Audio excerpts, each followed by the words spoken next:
Skin targeted therapy முடிஞ்சதுக்கப்புறம் updation ஒன்றும் கொடுக்கல அப்படின்ட்டு ரொம்ப பேர் மெசேஜ்லாம் பண்ணியிருந்தீங்க. ஒன்றும் இல்லை, ஆஸ் யூஷுவல் ஒரு டஃபஸ்ட் சுச்சுவேஷன் தான். அதெல்லாம் க்ராஸ் பண்ணி வரும் பொழுது ஒரு ஃபுல் பாடி செக்கப்புக்கு தயார்படுத்த சொன்னாங்க. ஃபுல் பாடி அப்படின்னா என்னென்னா, அப்பார்ட் ஃப்ரம் இசிஜி, எக்கோ அதெல்லாம் தவிர்த்து பிளட் டெஸ்ட் எல்லாமே எடுத்தோம். ஸோ இதில் தைராய்டு இனிஷியேட் ஆகிருக்கு, ஒரு பார்டர் லைனில் இருக்குது.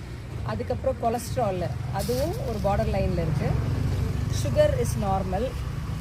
லித்தியம் செக் பண்ணோம், பிகாஸ் லித்தோசம் எடுத்துகிட்டு இருக்கிறோம். இந்த மாதிரி ஒன்று பார்த்தா விட்டமின் டி டிஃபிஷியன்சி இருக்குது. வெயிலில் போய் நில்லுங்க, சன் பாத் எடுங்க அப்படின்னு உங்களுக்கு சொன்னாலும் எனக்கு இந்த விட்டமின் டி டிஃபிஷியன்சி இருக்குது. இந்த கொலஸ்ட்ராலும் இந்த தைராய்டும் தான் இல்லை. கடவுள் அதையும் இப்போ தான் ஆரம்பிச்சிருக்கிறாரு. இதுக்கெல்லாம் என்ன காரணம் அப்படின்னு என்னோடய டாக்டர்கிட்ட கேட்டப்போ அவர் என்ன சொன்னாருன்னா, ஒன்று டயட் ப்ராப்ளமாக இருக்கும் மேடம், இல்லாட்டி பாடிக்கு மூமெண்ட் இல்லாமல் இருக்கும், இல்லாட்டி ஸ்ட்ரெஸ்ஸாக இருக்கும்னாரு. டயட்டில் ஒன்றும் பிரச்சனையே இல்லை. ஸோ நெக்ஸ்ட் என்னவா இருக்கும் அப்படின்னு சொல்லி பார்த்தா, பாடிக்கு மூமெண்ட்டே இல்லை. கொஞ்ச நாளாக இந்த யோகா இந்த எக்ஸசைசஸ்லாம் நான் பண்ண முடியல என்னால்.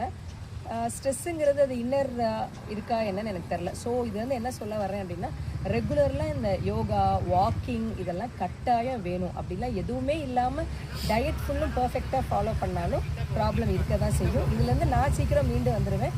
நீங்களும் இது ஒரு அலர்ட் சைனாக எடுத்துக்கோங்க. Thank you so much.